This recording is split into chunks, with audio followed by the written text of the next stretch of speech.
بابر اعظم پېښور سټیډیم ته را روان دی د پېښور زلمي مینوالو دپاره او د کرکټ مینوالو دپاره یو ډېره غټه خوشخبري دا ده چې په پېښور سټیډیم کې کوم چې عمران خان سټیډیم دی په هغې کې به په 30 اګست باندې د پېښور زلمي او د لیجنډ 11 میچ کېږي د سیلاب زدګانو دپاره او په هغې کې فنډینګ هم کېږي په هغې کې به چنده چې کومه ده د سیلاب د بونیر چې کوم سیلاب زدګان دي متاثرین سیلاب دي د هغوی دپاره په دغه میچ کې چنده هم کېږي دې نه علاوه د دغې میچ چې څومره هم ټکټونه کلټ کیږي ټکټونو علاوه نور چې څومره د دغه میچ پیسې جمع کیږي نو هغه به ټول د سیلاب زدګانو ته ډونیټ کیږي جی نو یو اهم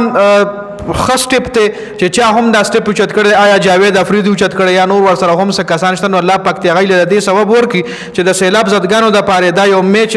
مختص کو دا یو میچ کې خو ایگزیبیشن میچ دی ویل کیږي رونمایي میچ ولا ویل کیږي جی دا بر روان په 30 اگست باندې یعنی د اتوار پر ورځ باندې وي او غرمه یو نیمه بجې به دا میچ شروع کیږي چې په دې کې به تاسو د پېښور زلمي کلاډیان هم ګورئ هغه لوکل کلاډیان دا نه چې انټرنیشنل کلاډیان هم راځي د پېښور زلمي صرف د پېښور زلمي چې کوم په پاکستان کې لوکل کلاډیان دي دا غي یو ټیم به جوړیږي او بل ټیم به د لیجنډ 11 جوړیږي مطلب څومره چې سابقه کرکټرز دي شاهد افریدي پکې هم وي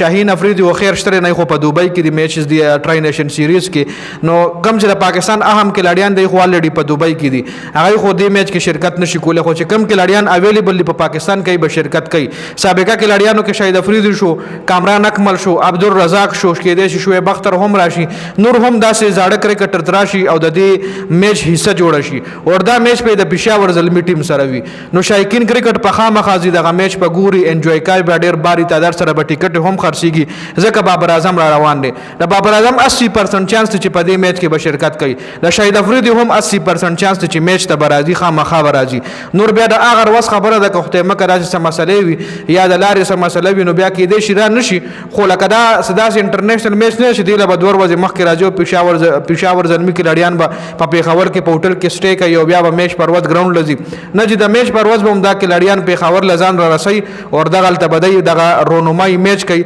د سیلاب زدګانو دپاره د متاثرین سیلاب دپاره نو یو ښه سټپ دی یو طرف ته به خو ګوره د متاثرین سیلاب دپاره دی کې چنده جمع شي د ټکټونو پیسه د میچ چې څومره پیسه هم جمع کېږي هغه ټوله همدغه سیلاب زدګانو ته ډونیټ کېږي متاثرین سیلاب ته به ډونیټ کېږي بلکې دغه میچ کې به خامخا مالداره خلک هم راځي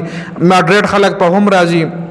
غریب خلک په هم دا میچ ګوري نو چې کم مالدار خلک راځي بم پکې چاندا کوي او کم د کرکټرز په دې کې شرکت کوي نو خامخا بم پکې سناسه چاندا ورچي خامخا به رجیب نه سناسه پیسې د سیلاب زدګان لور کوي نو دې میچ نه په خخ کولې پیسې چې کم دی د متاثرین سیلاب د پاره جنریټ کېدې شي نو ځکه چې چام دا سټپ ایشته اپریشیټ کول پکار دی دا میچ سپورټ کول پکار دی لاړ شي میچ مو ګوري چاندې چې څومره هم وسواله خلک دی الله پاک وس ور کړی د لاړ شي میچ مو ګوري چنده مو کوي د متاثرین سیلاب د پاره د میچ که څوک د کرکټ شو کې هم نه دی خو چې پیسه ور سره شته نو لاړ شي هلته ډونیشن هم کوي او انجوایمنت په مو کوي میچ په مو ګوري جی نو دغه حواله سره ډیرو مرګورم د دې میچ حواله سره بار میسیجز کول نو اتوار پر ورځ به دا میچ وي په 30 اگست باندې ایگزیبیشن میچ ولا ویل کېږي پېښور زلمي په مقابله لیجنډ 11 نو سپورټ کوي لاړ شي وې ګوري جی